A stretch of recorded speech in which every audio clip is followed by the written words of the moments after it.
ಹೇಳ್ತಾರಲ್ಲ, ಇವರು ಪಾಪ ಚಪ್ಪಾಳೆ ಕೊಡಿ ಹೇಳ್ತಿದ್ದಕ್ಕೆ ಪ್ರತಿಕ್ರಿಯೆ ನಾನೇ ಕೊಟ್ಟಿದ್ದಕ್ಕೆ ಬೈಕ್ ನಮ್ಮ ಕೈಲೇ ಕೊಟ್ಬಿಟ್ರು, ಮಾತಾಡಬೇಡಿ ನೀವು ಅಂತ. ಇದುವೇ ತುಂಬ ಧನ್ಯವಾದಗಳೆಲ್ಲ ನನ್ನ ಮಾಧ್ಯಮ ಮಿತ್ರರಿಗೆ. ಖುಷಿ ಆಗುತ್ತೆ, ಯಾಕೆ ಅಂತಂದರೆ ಮೊನ್ನೆ ಒಂದು ಪತ್ರಿಕಾಗೋಷ್ಠಿಲಿದ್ದೆ. ಪಾಪ ಯಾರೋ ತಮಿಳ್ನಾಡಿಂದ ಒಬ್ಬ ಡೈರೆಕ್ಟ್ರು ಬಂದು ಇಲ್ಲಿ ಸಿನಿಮಾ ಮಾಡಿ ಮಾಧ್ಯಮ ಚೆನ್ನಾಗಿ ಬಂದಿಲ್ಲ ಅಂತ. ಅವಾಗ ನೋವು ನನಗೂ ಇತ್ತು. ಏನಪ್ಪ ಈ ಥರದ್ದು ಒಂಚೂರು ಅವನಿಗೆಲ್ಲೋ ಸರ್ ನಾವು ಅಲ್ಲಿ ಪ್ರೆಸ್ ಮೀಟ್ ಕರೆದ್ರೆ ಅಷ್ಟು ಜನ ಬರ್ತಾರೆ, ಇಲ್ಲೇ ಸಾರ್ ಹಿಂಗೆ ನಾವು ಇಲ್ಲಿಯವರ ಅಂತ. ಅದಕ್ಕೆ ಅನೇಕ ಕಾರಣಗಳಿದೆ ಬಿಡಪ್ಪ ಅಂತ ನಾನು ಸಮಾಧಾನ ಮಾಡಿದ್ದಾಯಿತು. ಬಟ್ ನನಗೆ ಗೊತ್ತಿರಾಗೆ ನಮ್ಮ ಮಾಧ್ಯಮ ಪ್ರತಿನಿಧಿಗಳು ಯಾವಾಗಲೂ ಕನ್ನಡ ಸಿನಿಮಾಗಳನ್ನು ಬೆಳೆಸ್ಕೊಂಡೇ ಬಂದಿದ್ದಾರೆ, ಅದ್ರ ಬಗ್ಗೆ ಅನುಮಾನ ಇಲ್ಲ. ಏಕೆಂದರೆ ನಾನು ಕೂಡ 28 ವರ್ಷಗಳಿಂದಲೂ ಚಿತ್ರರಂಗದಲ್ಲಿ ಇನ್ನೂ ಉಳಿದಿದ್ದೀನಿ ಅಂತಂದರೆ ಅದಕ್ಕೆ ನಿಮ್ಮಂಥರ ಅನೇಕರ ಸಹಕಾರ ಇರೋದ್ರಿಂದಲೇ ಇದ್ದೀವಿ. ಅನೇಕ ಏಳುಬೀಳುಗಳ ನಡುವೆ ಇನ್ನೂ ಚಾಲ್ತಿಲಿದ್ದೀವಿ ಅಂತಂದರೆ ಅದು ಚಿಕ್ಕ ವಿಚಾರ ಖಂಡಿತ ಅಲ್ಲ. ಇನ್ನು ನಾನು ಡೈರೆಕ್ಟರ್ ಕುಮಾರ್ ಬಗ್ಗೆ ಹೇಳಬೇಕು ಅಂತಂದರೆ, ಮೊದಲು ನಮ್ಮ ಚೇಂಬರ್ ಆದಾಗ ಆರಂಭದ ದಿನಗಳಲ್ಲೇ ಗಾಯತ್ರಿ ಅಂತ ಒಂದು ಸಿನಿಮಾನ ತೊಗೊಂಡ್ಬಂದರು. ಬಹುಶಃ ಆ ಸಿನಿಮಾ ನಮ್ಮ ಚೇಂಬರ್ನಲ್ಲಿ 25 ದಿವಸ ಕಂಡ ಮೊದಲ ಚಿತ್ರ ಅದು. ಅದಕ್ಕಿಂತ ಮುಂಚೆ ಯಾವ ಸಿನಿಮಾನ ಅಷ್ಟು ದಿವಸ ಓಡಿರಲಿಲ್ಲ. ಅದೊಂದು ಹೆಗ್ಗಳಿಕೆ ನನ್ನ ಸಂಸ್ಥೆಗೆ. ಅಂಥ ಒಂದು ಸಿನಿಮಾನ ಆರಂಭದ ದಿನಗಳಲ್ಲಿ ನನ್ನ ವಾಣಿಜ್ಯ ಮಂಡಳಿಗೆ ನೀಡಿದಂಥ ನಿರ್ದೇಶಕ. ಮೊನ್ನೆ 2-3 ದಿವಸ ಪ್ರೆಸ್ ಮೀಟ್ ಯಾವುದೋ ಬೇರೆ ಕಾರಣದ ಕರೆದಾಗ ನಾನು ಹೋಗೋಕ್ಕಾಗಿರಲಿಲ್ಲ, ಮುಹೂರ್ತಕ್ಕೆ ಹೋಗೋಕ್ಕಾಗಿರಲಿಲ್ಲ. ಜೊತೆಗೆ ಮೊನ್ನೆ ಟೀಸರ್ ರಿಲೀಸ್ ಮಾಡಿದಾಗಲೂ ಪತ್ರಿಕಾಗೋಷ್ಠಿ ಇತ್ತು, ಬರೋಕ್ಕಾಗಲಿಲ್ಲ ಅಂತಂದರು. ಇವತ್ತು ಆಪಾದನೆ ಬೀಳೋದಲ್ಲ, ಆಪಾದನೆ ಇತ್ತು. ಇಲ್ಲಪ್ಪ ನಾನು ಬಂದೇ ಬರ್ತೀನಿ ಇವತ್ತು. ನಾನು ಹೇಳಿದೆ, ಚಿತ್ರ ಬಿಡುಗಡೆಗಾಗಿ ಇಟ್ಕೊಂಡಿರ್ತಕ್ಕಂಥ ಪತ್ರಿಕಾಗೋಷ್ಠಿಯಲ್ಲಿ ನಾನು ಮಾತಾಡೋದಂಥದ್ದು ಏನಿರುತ್ತೆ, ನೀವುಗಳು ಮಾತಾಡಬೇಕಾಗುತ್ತೆ, ನಿಮ್ಗಳದ್ದು ಕೆಲಸ ಅದು ಅಂತ ಹೇಳಿದೆ. ಇಲ್ಲ ಸರ್ ನೀವು ಬರಲೇಬೇಕು ಅಂತಂದರು. ಅವರ ಪ್ರೀತಿಗೆ ಮಣಿದು ನಾನು ಬಂದೆ. ಸೊ ಟೀಸರ್ ನೋಡಿದೆ, ಸಾಂಗ್ ನೋಡಿದೆ. ಬಹುಶಃ ಅದೆಲ್ಲವೂ ಕೂಡ ನೀವು ತಾಂತ್ರಿಕವಾಗಿ ಆಗಿದೆ, ಕಲಾವಿದರು ಹೇಗೆ ಬಳಕೆ ಮಾಡ್ಕೊಂಡಿದ್ದಾರೆ, ನಿರ್ದೇಶನದ ತಾಕತ್ತು ಅವ್ರಿಗೆ ಎಷ್ಟಿದೆ ಅಂತ ಬಹುಶಃ ಈಗ ಆಲ್ರೆಡಿ ನಿಮಗೆ ಗೊತ್ತಾಗಿರುತ್ತೆ. ಈಗ ನಾನು ಹೇಳಿದಾಗ ಅದು ಹೊಗಳಿಕೆನೂ ಆಗ್ಬೋದು ಅಥವಾ ತೆಗಳಿಕೆನೂ ಆಗ್ಬೋದು, ಇನ್ನೊಂದು ಮುಖಸುದಿ ಕಷ್ಟೇ ಕೂಡ ಹೇಳ್ತೇನೆ ಅಂತ ಅನ್ಬೋದು. ಅದೆಲ್ಲವನ್ನು ಬಿಟ್ಟು ನಿಮಗಂತೂ ಒಂದು ತಲೆಯಲ್ಲಂತೂ ಹೋಗಿದೆ. ಯಾಕೆಂದರೆ ಬೆಳಗ್ಗೆ ನಿಮ್ಮ ವೃತ್ತಿಪರತೆ ಅದೇ ಆಗಿರೋದ್ರಿಂದ, ವೃತ್ತಿಲೇ ಪ್ರತಿನಿತ್ಯ ನೀವು ಇಂಥದ್ದೇ ಸಿನಿಮಾಗಳು ನೋಡೋರಾಗಿರೋದ್ರಿಂದ ನಾವು ಅದ್ರ ಬಗ್ಗೆ ಅತಿ ಹೆಚ್ಚು ಮಾತಾಡೋದಕ್ಕಿಂತ. ಬಟ್ ಒಂದೇನಪ್ಪ ಅಂತಂದರೆ ಈ ಥರದ ಬಗ್ಗೆ ನನಗೆ ತುಂಬ ಗೌರವ ಇರೋದೇನು ಅಂತಂದರೆ, ಒಂಥರ ಹುಡುಕಾಟದ ಜೀವಿ, ಏನೋ ಹುಡುಕ್ತಿರ್ತಾನೆ, ಯಾವುದೋ ಕಥೆಗಳು ಹುಡುಕ್ತಿರ್ತಾನೆ. ಮೊನ್ನೆ ಯಾವುದೋ 18 ಎಕರೆ ಲಕ್ಕಪ್ಪ ಅಂತ ಒಂದು ಸಿನಿಮಾ ಮಾಡ್ಕೊಂಡ್ಬಂದ್ಬಿಟ್ಟ ಸರ್. ಅವಾಗ ಭೂಮಲ್ಲಿ ಈ ಒಂದೊಂದು ಸೈಟ್ 4 ಜನಕ್ಕೆ ಮಾರ್ಬಿಡ್ತಾರೆ. ಪಾಪ ಅಮಾಯಕರು ಯಾರೋ ತಗೊಂಡು ಬಲಿಪಶು ಆಗ್ಬಿಡ್ತಾರೆ. ಒಳ್ಳೆ ಕಾಸು ಹುಡ್ಕೊಂಡು ಮಾಡೋದು ಈಗ ಕರೆಂಟ್ ಅಫೇರ್ಸ್ ಅದು. ಈಗ ಸೈಟ್ ವ್ಯಾಲ್ಯೂ ಭೂಮಿ ಬೆಲೆ ಏರ್ತಿದ್ದಂಗೆ ಅವ್ರು 4 ಜನಕ್ಕೆ ಮಾರ್ತಾರೆ. ಯಾಕೆಂದ್ರೆ ನಾನು ಕೂಡ ಈಗ ಅದರಲ್ಲಿ ಒಬ್ಬ ಪೇಷಂಟೆ. ಯಾಕೆಂದ್ರೆ ಅಲ್ಲೆಲ್ಲ ಒಂದು ಕಡೆ ನಾನೀಗ 18 ವರ್ಷದಿಂದ ಒಂದು ಸೈಟ್ ತೊಗೊಂಡಿದ್ದೆ. ಅವ್ರಿಗೆ 3ನೇ ಹೆಂಡ್ತಿ ಇದ್ನಂತೆ, ನನಗೆ ಸೈಟ್ ಮಾರ್ದನಿಗೆ. ಅವ್ನು ಕೇಸ್ ಹಾಕೋನಿಗೆ ನನ್ನ ಮೇಲೆ, ನಾನು 3ನೇ ಹೆಂಡ್ತಿ ಮಗ ಅಂತ. ಈಗ ಅದೊಂದು ಹೊಸ ಅನುಭವ. ಆಗಲೇ ಹೇಳೋದಂಗೆ ಇದೊಂದು ಹೊಸ ಅನುಭವ.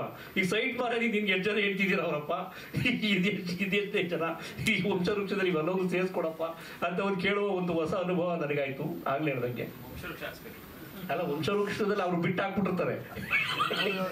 ಅದರಲ್ಲಿ ಮೊದಲೇ ಹೆಂಡ್ತಿ ಮಗ ಸೈನ್ ಹಾಕಿದ್ದಾನೆ ನನಗೆ. ಮೊದಲೇ ಹೆಂಡ್ತಿ ಸತ್ತೋಗಿದ್ದಾನೆ, ಮೊದಲೇ ಹೆಂಡ್ತಿ ಮಗ ಸೈನ್ ಹಾಕಿದ್ದಾನೆ. ಇಷ್ಟು ವರ್ಷ ಯಾರೂ ಮಾತಾಡ್ಸಿಲ್ಲ. ಈಗ ಅವ್ನು 3ನೇ ಹೆಂಡ್ತಿ ಮಗ ಅಂತ ಕೇಸ್ ಹಾಕಿದ. ಹಂಗೆ ಅದಕ್ಕೆ ನಾನೇ ಪೇಷಂಟ್ ಇದ್ದೀನಪ್ಪ, ಅದರಲ್ಲಿ ಒಂದು ಒಳ್ಳೆ ಸಿನಿಮಾ ಮಾಡ್ತಿದ್ಯಾ ಫಸ್ಟ್ ಮಾಡು ಅಂದರೆ ಜನಕ್ಕೆ ಒಂದು ಅವೇರ್ನೆಸ್ ಕೊಡುವಂಥ ಸಿನಿಮಾಗಳ ಬಗ್ಗೆ ಹುಡುಕಾಟ ಮಾಡ್ತಿರ್ತಾರೆ. ಈಗಲೂ ಕೂಡ ಅವರು ಕಥೆಯಲ್ಲಿ ಹೇಳೋದು ರೀತಿ ನೋಡಿದ್ರೆ ಬಹುಶಃ ಅದು ನಡೆದಂಥ ಕತೆ ಮೋಸ್ಟ್ಲಿ ಹೆಣ್ಮಕ್ಳನ್ನ ಬೇರೆ ಕಡೆಗೆ ಮಾರೋ ಕತೆ ಇರ್ಬೋದು ಅಂತ ಅಂದ್ಕೋತೀನಿ. ಅದು ಈ ಸನ್ನಿವೇಶಗಳನ್ನ ನೋಡಿದ್ರೆ ಬಹುಶಃ ಆ ಥರದ ಒಂದು ಸಾಮಾಜಿಕವಾಗಿ ಸಮಾಜ ತಿದ್ದುವ ಮತ್ತು ಸಮಾಜದಲ್ಲಿ ನಡೆಯುವಂಥ ಘಟನೆಗಳನ್ನ ಇಟ್ಕೊಂಡು ಸಿನಿಮಾ ಮಾಡೋಂಥ ಹುಡುಗ, ಅದು ನನಗೆ ಖುಷಿ ಕೊಡುವಂಥದ್ದು.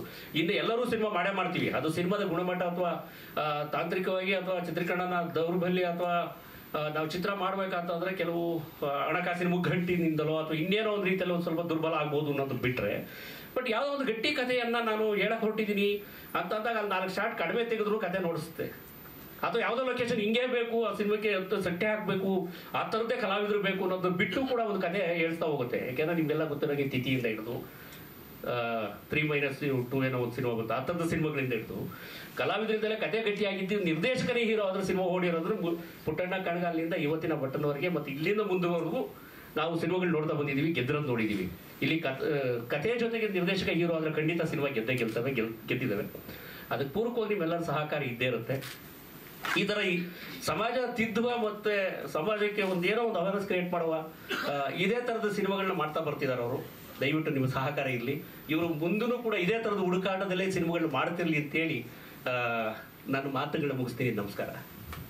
ಆ್ಯಕ್ಚುಲಿ ನಾನು ಹೇಳಬೇಕು ಅಂತಂದರೆ, ಮೊದಲೇ ನಾನು ಸಿನಿಮಾಗಳೆಲ್ಲ ಮಾಡ್ತಾ ಇದ್ದೆ. ಕೋ ಪ್ರೊಡ್ಯೂಸರ್ ಆಗಿ ಮಾಡಬೇಕಾಗಿದ್ದರೆ ತುಂಬ ಸಿನಿಮಾಗಳು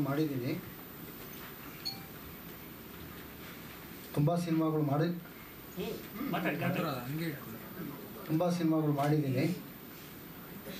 ಹೀಗೆ ಸಿನಿಮಾ ಒಂದು ಬೇಜಾರಾಗಿ ಸುಮ್ಮನೆ ನಾನು ಸಿನಿಮಾ ಮಾಡಬಾರ್ದು ಅಂತ ಸುಮ್ಮನೆ ಇದ್ದಾಗ ಇವರು ಒಂದು ಕತೆ ಹೇಳಿ ಸಿನಿಮಾ ಮಾಡಿ ಅಂತ ನನಗೆ ವಿ ಕುಮಾರ್ ಅವರು ಬಂದರು.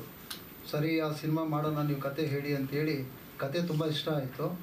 ಸರಿ, ನಾನು ಪ್ರೊಡ್ಯೂಸ್ ಮಾಡ್ತೀನಿ, ನೀವು ಸಿನಿಮಾ ಮಾಡಿ ಅಂತೆಲ್ಲ ಹೇಳಿಬಿಟ್ಟು ಆ ಸಿನಿಮಾಗೆ ಹೋದಾಗ ಇವರು ನನಗೆ ಪರಿಚಯ ಆದರು. ಆ ಪರಿಚಯ ಆದಾಗ ಮನಸ್ಸಲ್ಲಿ ಏನೋ ನೋವಿಟ್ಕೊಂಡು ತುಂಬ ಇದು ಮಾಡ್ತಾ ಇರಬೇಕಾಗಿದ್ದಾಗ, ಏನು ನೋವು ಇಟ್ಕೊಂಡಿದ್ದೀನಿ ಅಂತ ಕೇಳಿದೆ ನಾನು. ಸರ್, ಹಿಂಗೆ ಪ್ರಾಜೆಕ್ಟ್ ಮಾಡಿದ್ದೀನಿ, ತುಂಬ ನೋವಲ್ ಮಾಡಿದ್ದೀನಿ. ಆ ಪ್ರಾಜೆಕ್ಟ್ ರಿಲೀಸ್ ಆಗಬೇಕಾದ್ರೆ ನೀವು ಸ್ವಲ್ಪ ನನಗೆ ಹೆಲ್ಪ್ ಮಾಡಿದ್ರೆ ಇದು ಮಾಡ್ತೀನಿ ಅಂತ ಹೇಳಿದ್ರು. ಸರಿ, ಆಯಿತು. ಆ ಸಿನಿಮಾ ನಾನು ನೋಡಿಬಿಟ್ಟು ತೀರ್ಮಾನ ತೊಗೊತೀನಿ ಅಂತ ಹೇಳಿದೆ ನಾನು ಅವ್ರಿಗೆ. ಆ ಸಿನಿಮಾನ ನೋಡ್ಬಿಟ್ಟು ಆದಮೇಲೆ ನನಗೆ ಗೊತ್ತಾಯಿತು, ಇವರಲ್ಲಿ ಒಂದು ಒಳ್ಳೆ ಕಲೆ ಇದೆ, ಒಂದು ಒಳ್ಳೆ ಇದಿದೆ, ಇವ್ರಿಗೊಂದು ಭವಿಷ್ಯ ಇದೆ ಅಂದ್ಬಿಟ್ಟು ಆ ಸಿನಿಮಾಗೆ ನಾನು ರಿಲೀಸ್ ಮಾಡ್ತೀನಿ, ಎಲ್ಲ ನಾನು ಪ್ರೊಡ್ಯೂಸ್ ಮಾಡ್ತೀನಿ ಅಂತ ಹೇಳಿ ಅದನ್ನು ಕೈಗೊಂಡ್ಕೊಂಡು ಇಲ್ಲಿವರೆಗೂ ತಂದಿದ್ದೀವಿ. ನಾವು 18ನೇ ತಾರೀಕು ರಿಲೀಸ್ ಆಗೋವರೆಗೂ ತಂದಿದ್ದೀನಿ. ಇದು ಹೀಗೆ ಅವರಿಗೆ ಒಂದು ಒಳ್ಳೆ ಯಶಸ್ಸು ಕೊಟ್ಟು, ಎಲ್ಲ ನನ್ನ ಮಾಧ್ಯಮ ಮಿತ್ರರಿಗೆ ಹೇಳೋದೇನೆಂದರೆ, ಆ ಸಿನಿಮಾ ತೆಗಿಬೇಕಾಗಿದ್ದರೆ ತುಂಬ ಕಷ್ಟಪಟ್ಟಿದ್ದಾರೆ. ಆ ಕಷ್ಟಗಳನ್ನ ಕಣ್ಣಲ್ಲಿ ನಾನು ನೋಡಿದ್ದೀನಿ. ಆ ಕಷ್ಟದಲ್ಲಿ ಏನು ಇರುತ್ತೆ ಒಬ್ಬ ಡೈರೆಕ್ಟ್ರಿಗೆ ಅಂತ ಅಂದರೆ, ಸಿನಿಮಾ ಅಂದರೆ ಏನೋ ತಿಳ್ಕೊಂಬಿಡ್ತಾರೆ. ಅಷ್ಟೇ ಕಷ್ಟ, ಅಷ್ಟೇ ಒಂದೊಂದು ವಿಧಾನವೂ ಇರುತ್ತೆ ಅವ್ರಿಗೆ. ಅವ್ರದ್ದೇ ಆದ ಒಂದು ಕನಸಿರುತ್ತೆ. ಆ ಕನಸಿಗೆ ಎಷ್ಟು ಜನ ತೊಂದರೆಗಳು ಕೊಡ್ತಾರೆ, ಎಷ್ಟು ಜನ ಇದನ್ನು ಮಾಡ್ತಾರೆ ಅಂತ ತುಂಬ ನಾನು ಹೇಳಬೇಕಾಗಿರೋದು ಏನೂ ಇಲ್ಲ. ಮುಂದೆ ನಿಮಗೆ ಗೊತ್ತಾಗುತ್ತೆ. ಯಾವುದೇ ರೀತಿ ಯಾರೇ ಆಗಿರಲಿ, ಒಬ್ಬ ಪ್ರೊಡ್ಯೂಸರ್ಸ್ ಅಂತ ಬಂದಾಗ ದಯವಿಟ್ಟು ಒಬ್ಬ ಡೈರೆಕ್ಟರ್ಸ್ಗೆ ಕಷ್ಟ ಕೊಡಬೇಡಿ. ನಾನು ಕೇಳೋದು ಇಷ್ಟೇ. ಯಾಕಂದರೆ ಒಂದು ಕತೆ ಮಾಡಬೇಕಾದ್ರೆ ಅವ್ರಿಗೆ ಏನೋ ಒಂದು ಇರುತ್ತೆ ಕನಸು. ಅವ್ರಿಗೆ ಕನಸು ಬಿಟ್ಟಾಗ ಆ ಕತೆ ಬರುತ್ತೆ, ಸಿನಿಮಾನು ಚೆನ್ನಾಗಿ ಬರುತ್ತೆ. ಏನೋ ಒಂದು ಎಲ್ಲರೂ ಕೇಳ್ದಂಗೆ ಇರುತ್ತೆ. ಯಾರೋ ಮಾತು ಕೇಳಿ ಇದನ್ನು ಮಾಡಿದಾಗ ಏನಾಗುತ್ತೆ, ಪ್ರತಿಯೊಂದು ಟೀಮು ಹೊರಟೋಗ್ಬಿಡುತ್ತೆ, ಸಿನಿಮಾನೇ ಕೆಟ್ಟೋಗ್ಬಿಡುತ್ತೆ. ಯಾವತ್ತೂ ಆ ಕೆಲಸ ಯಾವ ಪ್ರೊಡ್ಯೂಸರು ಮಾಡಬಾರ್ದು. ಇದನ್ನು ನಾನು ಕೇಳ್ಕೊತೀನಿ. ದಯವಿಟ್ಟು ಯಾರೇ ಒಬ್ಬರು ಡೈರೆಕ್ಟರ್ ಇರ್ಬೋದು, ಅವ್ರಿಗೆ ಎಲ್ಲರೂ ಇದನ್ನು ಕೊಡಿ. ಅವರು ತುಂಬ ಆ ಸಿನಿಮಾಗಳಿಗೆ ಏನೋ ಒಂದು ಒಳ್ಳೆ ಕತೆ ಕೊಟ್ಟು ಪ್ರತಿಯೊಬ್ಬರಿಗೂ ಏನೋ ಒಂದು ಮೂಡಿಸೋದಕ್ಕೆ ಹೊರಟಿರ್ತಾರೆ ಅವರು. ಪ್ರತಿಯೊಬ್ಬರು ಹೊಸ ನಾಯಕರನ್ನ ಮಾಡೋದು ಅಷ್ಟು ಸುಲಭ ಅಲ್ಲ.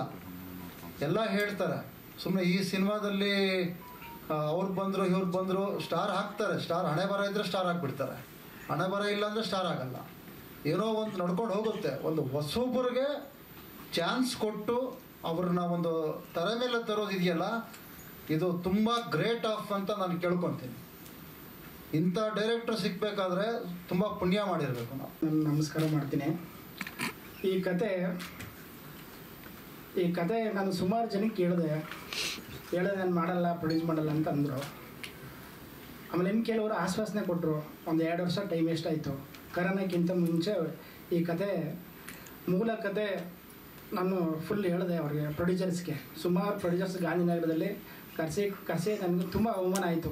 ಕೆಲವು ಕಡೆ ಅವಮಾನ ಆದಮೇಲೆ ತಡಿ ಇದು ಈ ಕನಸಿನ ಪ್ರಾಜೆಕ್ಟ್ ಇದು ಹೆಂಗಾರ ಮಾಡಿ ಆಚೆ ತರಬೇಕು ಅಂತ ಅಂದ್ಬಿಟ್ಟೆ ನಾನು ತುಂಬ ಮನಸ್ಸಿಗೆ ನೋವಾಯಿತು. ಈ ಕತೆ ಮೂಲ ಎಲ್ಲಿ ಹುಟ್ಟಿತು ಅಂತಂದರೆ ಬಾಂಬೆಯಲ್ಲಿ ಹುಟ್ಟಿತು. ಈ ಬಾಂಬೆಗೆ ನಾನು TV ರೈಟ್ಸು, ಡಬ್ಬಿಂಗ್ ರೈಟ್ಸ್ ಎಲ್ಲ ಮಾಡ್ಕೊಂಡು ಬಿಸ್ನೆಸ್ ಮಾಡ್ತೀನಿ. ಅಲ್ಲಿ ನಮ್ಮ ಸ್ನೇಹಿತರು ಒಬ್ಬರಿದ್ದರು, ನರೇಶ್ ಪಾಟೀಲ್ ಅಂತ. ಅವರು ಹೋದಾಗ, ನೀವು ಡೈರೆಕ್ಟರ್ ಅಲ್ವಾ, ನೀವು ಬನ್ನಿ ಸರ್, ಒಂದು ಒಳ್ಳೆ ನಿಮ್ಮ ಹತ್ರ ಮಾತಾಡ್ಬೇಕು ಬನ್ನಿ ಸರ್ ಅಂತ ಅಂದರು. ವಯಸ್ಸಾದ ವೃದ್ಧೆ ವೇಶ್ಯೆ ಅವರು. ಆ ವೇಶ್ಯೆ ಪರಿಚಯ ಮಾಡಿಕೊಟ್ರು. ಇಲ್ಲಿ ಬಾಂಬೆ ಸೆಂಟ್ರಲ್ಲಿ ಒಂದು ಹೋಟ್ಲು, ಅಲ್ಲಿ ಪರಿಚಯ ಮಾಡಿಕೊಟ್ರು. ಅವ್ರು ನೋಡಿದ್ರೆ 12 ಮುದುಕಿ ಆಗ್ಬಿಟ್ಟಿದ್ದಾರೆ ಈಗ. 90ರ ದಶಕದಲ್ಲಿ ನಡೆದಿರೋಂಥ ಘಟನೆ ಇದು. ಅಂದರೆ ಅವರು ವೇಶ್ಯೆ, ಈಗ ಕಥೆಯಲ್ಲಿ ನಾಯಕಿ ಮಾಡಿದ್ದಾರೆ ನಮ್ಮ ಇದರಲ್ಲಿ. ಅವರ ಮೂಲ ಅವರಿದಾರಲ್ಲ, ಅವ್ರು ತೀರೋಗ್ಬಿಟ್ಟಿದ್ದಾರೆ.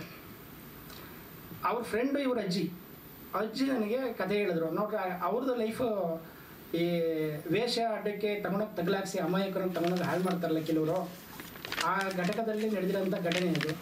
ಆ ಕತೆ ನನಗೆ ಕೇಳಿದಾಗ, ಅವ್ರ ಅಜ್ಜಿ ಹತ್ರನೇ ಕೇಳಿದಾಗ ಮನಸ್ಸಿಗೆ ತುಂಬ ನೋವಾಗ್ಬಿಡ್ತು, ಕಣ್ಣಲ್ಲಿ ನೀರು ಬಂದ್ಬಿಡ್ತು. ಈ ಕಥೆನೇ ಮಾಡ್ಬೇಕು ನಾನು ಅಂತ ಅಂದ್ಬಿಟ್ಟು ಫುಲ್ ಸ್ಟಡಿ ಮಾಡಿದೆ. ಸ್ಕ್ರೀನ್ ಪ್ಲೇ, ಡೈಲಾಗು ಎಲ್ಲ ಮಾಡಿಕೊಂಡೆ. ಮೂಲ ಕಥೆ ಅಜ್ಜಿ ಅಂತ ತಗೊಂಡೆ. 10% ನನ್ನ ಕಮರ್ಷಿಯಲ್ಗೆ ಅಟ್ಯಾಚ್ ಮಾಡಿಕೊಂಡೆ. 90% ಅಜ್ಜಿ ಹೇಳಿದ ಕಥೆನೇ ಇದು ಮಾಡಿದೆ. ಆ ಕತೆ ನಾನು ಹೇಳ್ಬಾರ್ದು, ಮೇನು ನಡೆದಿರಲ್ಲ, ನಡೆದಿದೆ ಇವತ್ತು. ನನ್ನ ಇದರಲ್ಲಿ ಎಲ್ಲ ದೊಡ್ಡ ದೊಡ್ಡ ಘಟನೆಗಳು ಆ ಟೈಮಲ್ಲಿ ಫುಲ್ ನಡೆದೋಗಿದೆ. ಅದು ನಡೆದೋಗಿದೆ ಘಟನೆ. ಆ ಘಟನೆನ ಅದು ಎಲ್ಲೂ ಸ್ಪ್ರೆಡ್ ಆಗಿಲ್ಲ. ಅದು ಅಜ್ಜಿ ನನಗೆ ಸ್ಪ್ರೆಡ್ ಮಾಡಿದ್ರು. ದಲಿತರು ಮತ್ತು SC ST ಅವರು ಗೌಡ್ರುಗಳು ಹೆಂಗೆ ನಡೆಸ್ಕೋತಾರೆ. ಇವತ್ತೇನೋ ಬಿಡಿ, ಕಾನೂನು ಇದೆ, ಕೋರ್ಟ್ ಇದೆ, ಎಲ್ಲ ಇದೆ, ಅಲ್ಟ್ರಾಸಿಟಿ ಕೇಸ್ ಇದೆ, ಎಲ್ಲ ಇದೆ. ಅವತ್ತಿನ ಇದ್ರ ಕಾಲಘಟ್ಟದಲ್ಲಿ ಇಲ್ಲ ಅದೆಲ್ಲ. ಆ ಟೈಮಲ್ಲಿ ನಡೆದಿರೋಂಥ ಘಟನೆ. 2 ಜನ, ಒಂದು ಹುಡುಗ ಒಂದು ಹುಡುಗಿ ಲವ್ ಮಾಡ್ತಾ ಇರ್ಬೇಕಾದ್ರೆ ಅಲ್ಲಿ ಅಮಾಯಕವಾಗಿ ಇದಾಗ್ಬಿಟ್ಟಿದ್ದ ಕತೆ. ನಿಮಗೆ ಎಲ್ಲ ಥಿಯೇಟ್ರಲ್ಲಿ ನೀವು ಮುಂದೆ ನೀವು ನೋಡ್ತೀರಾ. ಅದೇನಪ್ಪ ಅಂದ್ರೆ ಅವ್ರ ಕತೆ ಹೇಳಿದಾಗ ಬಾಂಬೆಗೆ ಅಮಾಯಕ ಹುಡುಗಿ, ಅವನು ಅಮಾಯಕ, 2 ಜೀವನದಲ್ಲಿ 2 ಹುಡುಗ ಹುಡುಗಿದ ಲೈಫ್ ಹಾಳಾಗೋಗ್ಬಿಡ್ತು. ಆ ಕಥೆನ ಅವರು ಅಲ್ಲಿ ನನಗೆ ಅಜ್ಜಿ ಹೇಳಿದಾಗ ಮನಸ್ಸು ತುಂಬ ನೋವಾಗ್ಬಿಡ್ತು. ಇದು ಮೂಲ ಅರಸೀಕೆರೆ ಶ್ರಾವಣಬೆಳಗೊಳ ಮಧ್ಯದಲ್ಲಿ ನಡೆದಿರೋಂಥ ಘಟನೆ. ಗೌಡ್ರು ಮತ್ತು ಹಿಂದುಳಿದ ವರ್ಗಗಳ ಮಧ್ಯದಲ್ಲಿ ನಡೆದಿರೋಂಥ ಘಟನೆ ಇದು. ಅವರು ಈ ಕತೆ ಮೂಲ ನಡೆದಿದೆಯಲ್ಲ, ಅವರು ಇಬ್ಬರು ಇಲ್ಲ, ಹೀರೋ ಮತ್ತು ಹೀರೋಯಿನ್ ಆಗಿ ನಾನು ಮಾಡಿಸಿನ ಕಥೆಯಲ್ಲಿ ಅವರಿಲ್ಲ. ಆದರೆ ಆ ಅಜ್ಜಿ ಇದ್ದಾರೆ. ಆ ಅಜ್ಜಿಗೆ ನಾನು ಹೇಳಿದೆ, ನಿಮ್ಮ ಪ್ರೆಸ್ ಮೀಟಿಗೆ ಇದಕ್ಕೆಲ್ಲ ಬನ್ನಿ ಅಂತ. ಆದರೂ ನಾನು ಬಿಡ್ತಾರೇನಪ್ಪ. ಇವತ್ತಿನ ಕಾಲಘಟ್ಟದಲ್ಲಿ ಅವರು ದೊಡ್ಡ MR ಆಗಿದ್ದಾರೆ, ನಾನು ಬಿಡ್ತಾರ? ಯಾವುದೇ ಕಾರಣಕ್ಕೂ ಬಿಡಲ್ಲ ನನ್ನ. ಬಾಂಬೆಲೆ ಹೆಂಗೋ ನಾನು ವೇಷ ಅಡ್ಡದಲ್ಲಿ ಇದ್ಕೊಂಡು ಎಲ್ಲ ಇದು ಮಾಡಿದೆ. ನಾನು ಆ ಟೈಮಲ್ಲಿ ಘಟನೆ ನಡೆದಿರೋ ಟೈಮಲ್ಲಿ ನನಗೆ ಫುಲ್ಲು ತುಂಬ ಟಾರ್ಚರ್ ಕೊಟ್ಟಿದ್ರು. ಆ ಟೈಮಲ್ಲಿ ಈಗಲೂ ಟಾರ್ಚರ್ ತಗೋಬೇಕೇನಪ್ಪ ಮಗ ಅಂತಂದ್ಬಿಟ್ಟು ಹೇಳಿದ್ರು. ನಾನು ಕನ್ನಡ ಮಾತಾಡ್ತಿದ್ದಾಗಲೇ ಅಲ್ಲ ಫುಲ್ ತುಂಬ ಖುಷಿ ಆಗ್ಬಿಟ್ರು ಅಜ್ಜಿ. ಕಣ್ಣಲ್ಲಿ ನೀರು ಬಂದ್ಬಿಡ್ತು. ಆ ಘಟನೆ ಎಲ್ಲ ಕೇಳಿದಾಗ ನನ್ನ ಮನಸ್ಸಿಗೂ ತುಂಬ ನೋವಾಗ್ಬಿಡ್ತು. ನೋವಾದಾಗ ಈ ಕತೆ ನಾನು ಹೆಂಗಾರ ಮಾಡಲೇಬೇಕಿದು ಅಂತ ಒಂದು ಚಾಲೆಂಜಿಂಗ್ ತಗೊಂಡೆ. ಪ್ರೊಡ್ಯೂಸರ್ಸ್ ಹತ್ರ ಎಲ್ಲ ಹೋದೆ, ಅಲ್ದುಬಿಟ್ಟೆ. ಗಾಂಧಿನಗರ ಎಲ್ಲ ಫುಲ್ ಅಲ್ದಾಗ ಅವ್ರು ನಾನು ಮಾಡ್ತೀನಿ, ಕೆಲವರು ದೊಡ್ಡವರು ಮಾಡ್ತೀನಿ ಅಂದರು, ಟೈಮ್ ವೇಸ್ಟ್ ಮಾಡಿದ್ರು. ಕೆಲವರು ಅಡ್ವಾನ್ಸ್ ಕೊಟ್ಟರು, ತಿರ್ಗಿ ವಾಪಸ್ ಕೊಟ್ಬಿಟ್ರು. ಅದು ಖರ್ಚು ಮಾಡ್ಕೊಂಡಿದ್ದೆ ಸ್ಕ್ರಿಪ್ಟಿಗೆ, ಖರ್ಚಾಗಿ ಹೋಗ್ಬಿಟ್ಟು. ಒಂದು ಅಡ್ವಾನ್ಸ್ ಕೊಟ್ಟರೆ ಒಂದು 3 ಲಕ್ಷ ಸ್ಕ್ರಿಪ್ಟು ಮತ್ತು ಡೈಲಾಗ್ ಎಲ್ಲ ಆಗಿ ಶೂಟಿಂಗ್ ಸ್ಟಾರ್ಟ್ ಮಾಡಬೇಕು. ಪೂಜೆ ಮಾಡಿದೆ. ಅಷ್ಟು ತಿರ್ಗಾ ಮತ್ತೆ ನನಗೆ ಬೇಡ, ಇದು ಕತೆ ಒರಿಜಿನಾಲಿಟಿ ಕತೆ ಇದೆ, ನಾನು ಮಾಡಲ್ಲ, ನಾನು ಪ್ರೊಡ್ಯೂಸ್ ಮಾಡಲ್ಲಪ್ಪ, ನೀನು ವಾಪಸ್ ದುಡ್ಡು ಕೊಟ್ಬಿಡು ಅಂದರು. ಎಲ್ಲ ಖರ್ಚು ಮಾಡಿದ್ದೀನಿ, ನನ್ನ ಹತ್ರ ಇಲ್ಲ, ಅಮೌಂಟ್ ಇಲ್ಲ. ನನಗೆ ತುಂಬ ಇದಾಯಿತು, ಟಾರ್ಚರ್ ಆಗೋಯ್ತು. ಟಾರ್ಚರ್ ಆದಮೇಲೆ ಸ್ಟಡಿ ಇದು ಕತೆ ನಾನು ಹೆಂಗಾರ ಮಾಡಲೇಬೇಕು ಅಂತ ಕೆಲವರು ನಮ್ಮ ಸ್ನೇಹಿತರದ್ದು ಹೆಲ್ಪ್ ತೊಗೊಂಡು ರೆಡಿ ಮಾಡಿಕೊಂಡೆ. ಅವರು ಅರ್ಧಕ್ಕೆ ಈ ಕತೆ ತುಂಬ ಟಾರ್ಚರ್ ಕೊಡ್ತದೆ ನಮಗೆ, ಬೇರೆ ಒರಿಜಿನಲ್ ಕತೆ ಮಾಡ್ತಾವೆ ನೀವು, ನಮ್ಗೆ ಇದಾಗ್ಬಿಡುತ್ತೆ, ತೊಂದರೆ ಆಗ್ತದೆ, ಬೇಡ ಅಂತಂದ್ಬಿಟ್ಟು ಅವ್ರು ಮಾಡಿದ್ರು, ಕ್ಯಾನ್ಸಲ್ ಮಾಡ್ಕೊಂಬಿಟ್ರು. ಶೂಟಿಂಗ್ ಕಂಪ್ಲೀಟ್ ಆಯಿತು, ಕ್ಯಾನ್ಸಲ್ ಆಗೋಯ್ತು. ಈ ಕತೆ ನಾನು ತೆರಬೇಕು ಅಂದರೆ ನನ್ನ ಕಣ್ಣಲ್ಲಿ ನೀರು ತುಂಬ ಬಂದ್ಬಿಟ್ಟಿದೆ. ಆ ಟೈಮಲ್ಲಿ ನಂದಕುಮಾರ್ ಸರ್ ಪರಿಚಯ ಆದರು. ಒಂದೇ ಮಾತು ಹೇಳಿದ್ರು, ಈ ಕತೆ ನೋಡಪ್ಪ, ನೀನು ಏನು ಶೂಟ್ ಮಾಡಿ ಕಂಪ್ಲೀಟ್ ಮಾಡಿದೆ, ಅದು ನನಗೆ ಫುಲ್ ಎಡಿಟಿಂಗ್ ಇದರಲ್ಲಿ ಡಬ್ಬಿಂಗ್ ಆಗೋಗಿತ್ತು. ಆ ಟೈಮಲ್ಲಿ ನೋಡಿದ್ರು, ಈಗ ಸಿನಿಮಾ ನೋಡ್ಬಿಟ್ಟು ನಾನು ಓಕೆ ಮಾಡ್ತೀನಿ, ಓಕೆ ಆದರೆ ಇಲ್ಲಾಂದ್ರೆ ಅಲ್ಲ ಅಂದರು. ಅವ್ರು ಬರೋ ಗಂಟು ನನಗೆ ಸಖತ್ ಟೆನ್ಷನ್ ಆಗೋಯ್ತು. ಏನಂತಾರೆ ಏನೋ ಅಂದ್ಬಿಟ್ಟೆ. ನಮ್ಮ ಆಫೀಸಲ್ಲಿ ರಾಘವೇಂದ್ರ ಸ್ವಾಮಿಗಳು ಫೋಟೋ ಇತ್ತು. ಅಯ್ಯೋ ಪೂಜ್ಯ ಗುರು ರಾಘವೇಂದ್ರಾಯ ಸತ್ಯಧರ್ಮರದಾಯ ಚ ಭಜತಾಂ ಕಲ್ಪವೃಕ್ಷಾಯ ನಮತಾಂ ಕಾಮಧೇನುವೆ ಅಂದ್ಕೊಂಡೆ 2-3 ಸಲ ವೆಯ್ಟ್ ಮಾಡಿದೆ. ನನಗೆ ನಿದ್ದೆ ಬರ್ತಾರೆ, ತೆರೆ ಮೇಲೆ ತರಬೇಕು, ಏನೋ ಮಾಡಿ ಕಂಪ್ಲೀಟ್ ಮಾಡಿ ಪೋಸ್ಟ್ ಪ್ರೊಡಕ್ಷನ್ ಮಾಡಿ ರಿಲೀಸ್ ತರಬೇಕು ಅಂದ್ಬಿಟ್ಟು ಹಗಲು ರಾತ್ರಿ 3 ದಿವಸ ನನಗೆ 1 ವಾರ ಕಳೆದಂಗೆ ಆಗೋಯ್ತು. ಆ ಟೈಮಲ್ಲಿ ಬಂದರು ನಂದಕುಮಾರ್ ಸರ್ ಬಂದರು. ಇವ್ರಿಗೂ ತುಂಬ ಅನುಭವ ಇದೆ. ಬಟ್ ನಾನು ಕನ್ನಡದವಳು, ಕರ್ನಾಟಕದಲ್ಲೇ ಹುಟ್ಟಿ ಬೆಳೆದಿರೋಳು. ಸೊ ನಾನು ಕನ್ನಡದವಳು. ಆ್ಯಂಡ್ ಸರ್ ಕುಂಕುಮ್ ಹರಿಹರ್ ದಾವಣಗೆರೆ ಆ ಕಡೆ ಎಲ್ಲ ಬರುತ್ತಲ್ಲ, ಕಲಬುರ್ಗಿ ಆ ಕಡೆ ಎಲ್ಲ, ಸೊ ಆ ಹರಿಹರ. ಸೊ ಸಿನಿಮಾ ಬಗ್ಗೆ ಅಂತ ಬಂದಾಗ ನಮ್ಮ ಡೈರೆಕ್ಟರು ಪಾಪ ತುಂಬ ಕಷ್ಟಪಟ್ಟು ಮಾಡಿದ್ದಾರೆ, ಹಾಗೆ ನಾನು ಮಾಡಿದ್ದೀನಿ, ನಮ್ಮ ಪೂರ್ತಿ ಟೀಮ್ ಕಷ್ಟಪಟ್ಟು ಮಾಡಿದ್ದೀವಿ. ಸೊ ಸಿನಿಮಾ ಬಗ್ಗೆ ಏನು ಹೇಳೋಕ್ಕಿಲ್ಲ, ಎಲ್ಲ ಅವರೇ ಹೇಳಿಬಿಟ್ಟಿದ್ದಾರೆ ಆಲ್ರೆಡಿ. ಇದು ರಿಯಲ್ ಲೈಫಲ್ಲಿ ನಡೆದಿರೋ ಅಂಥ ಇನ್ಸಿಡೆಂಟ್ ಅಂತ ಹೇಳ್ತಿದ್ದಾರೆ ಅಷ್ಟೇ. I don't have any other words.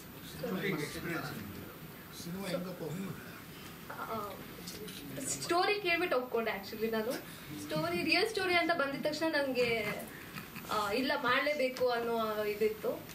Cinema ಮಾಡಿದ್ವಿ, ಹೇಗೋ ಮುಗೀತು. ಈಗ ರಿಲೀಸಿಗೆ ಬಂದಿದೆ. ಸಿನಿಮಾ ನಾನು ನೋಡಿಲ್ಲ, ಡಬ್ಬಿಂಗ್ ನಾನು ಮಾಡಿಲ್ಲ. May be director point of view ಇಂದ ಅದು ಬೇರೆ ಥರ ಬೇಕಿತ್ತೋ ಏನೋ ಗೊತ್ತಿಲ್ಲ. ಹಾಗಾಗಿ ಸಿನಿಮಾ ನೋಡಿಲ್ಲ. ಸೊ ಚೆನ್ನಾಗಿದೆಯಾ ಇಲ್ವಾ ಅಂತ ನಾನು ಹೇಳೋಕ್ಕಾಗಲ್ಲ. ಜನರು ನೋಡ್ತಾರೆ, ಅವರು ಬೆಳೆಸ್ತಾರೆ ಅಷ್ಟೇ ಸರ್. ಹಾಂ ಸರ್, ಬ್ಯಾಕ್ ಬೆಂಚರ್ಸ್ ಅಂತ ಮಾಡಿದ್ದೀನಿ. ಈಗ ನೆಕ್ಸ್ಟ್ ಇನ್ನ ನಡೀತಾ ಇದೆ sir.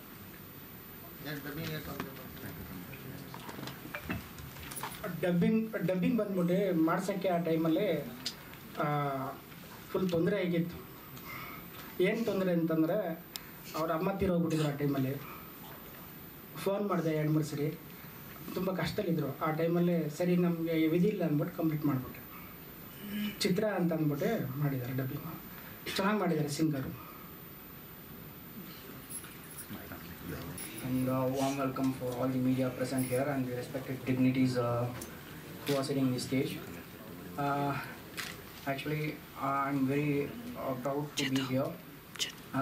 The Bengaluru and Kannada movie industry, we are having some kind of bond because my father is a music composer who worked under Hamsalekha sir, G.K. Venkatesh sir for more than 100 movies. So, at Dashi Rangaraj. So, Kumar sir is a friend of my father, so he did music for his previous movie. That's from there we are having a beautiful friendship relation. First of all, I would like to express my deepest gratitude to Kumar sir for roping in as a music director for this movie. And secondly, I want to thank Nandakumar sir for his dedication and vision.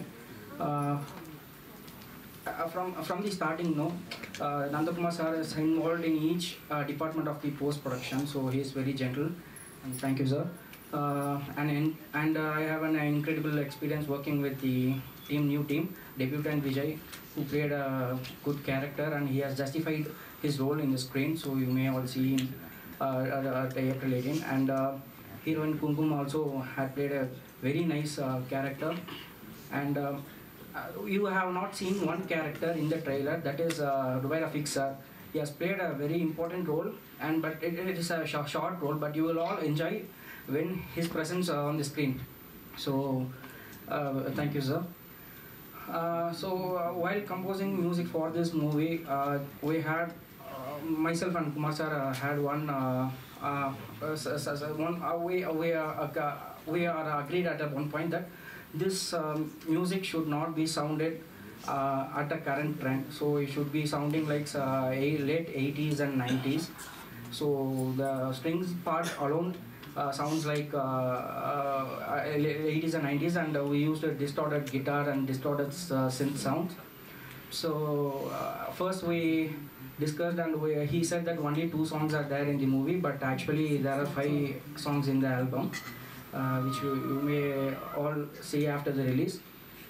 So I want to thank my music team singers N.K. Balaji, Madangi Ajit Kumar, Ramya Dharnidhar, Vasant Kumar, who are all not here today.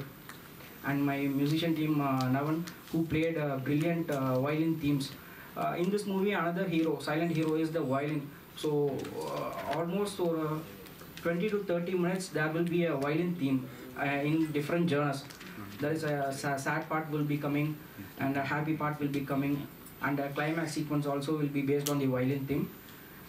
So I want to thank all my musicians, and I invite you all to experience this in theatre on coming April 18. Though the music is a small part, but I think it will connect you throughout the emotional journey. Thank you all.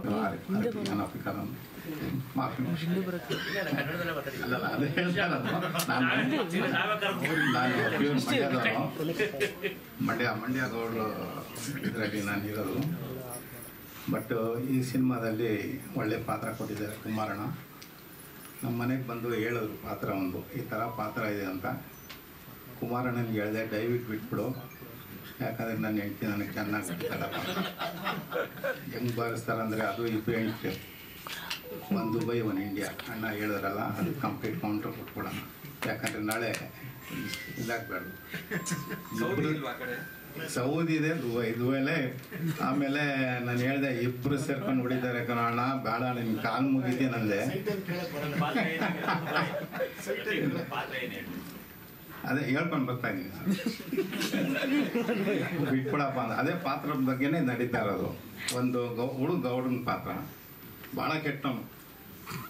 ಸಿನಿಮಾದಲ್ಲಿ ನೋಡಿದವರೆಲ್ಲ ತುಂಬ ಹೋಗಿದ್ದಾರೆ.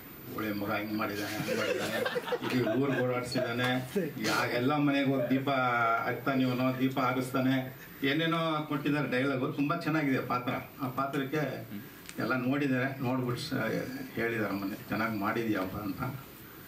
ಕುಮಾರಣ್ಣ ತುಂಬ thanks. ಆಮೇಲೆ ಅವರ movie ಗಾಯತ್ರಿಯಲ್ಲಿ ಕೂಡ main villain ಮಾಡಿದೆ. ಈಗ 18 ಕರೆ ಅಂತ ಮಾಡಿದ್ದಾರೆ, ಅದರಲ್ಲೂ ಕೂಡ ಒಂದು ಪಾತ್ರ ಮಾಡಿದ್ದೀನಿ. ಪಾತ್ರ ತುಂಬ ಚೆನ್ನಾಗಿದೆ. ಯಾಕಂದರೆ ಈ ನನ್ನ ಫಿಲ್ಮ್ ಜನ್ಮದಲ್ಲಿ ಈ ಥರ ಪಾತ್ರ ನಾನು ಎಲ್ಲೂ ಮಾಡಿಲ್ಲ. ಯಾಕಂದರೆ 12 ದಿವಸ ಪಾತ್ರ ಕೊಟ್ಟಿದ್ದಾರೆ ಎಲ್ಲ ಸಿನಿಮಾದಲ್ಲಿ. 3 ದಿವಸ 4 ದಿವಸ ಕೊಡೋರು. ಇದು ಸ್ವಲ್ಪ ಕುಮಾರಣ್ಣ ಚೆನ್ನಾಗಿ ಪಾತ್ರ ಕೊಟ್ಟಿದ್ದಾರೆ. ತುಂಬ ಥ್ಯಾಂಕ್ಸ್.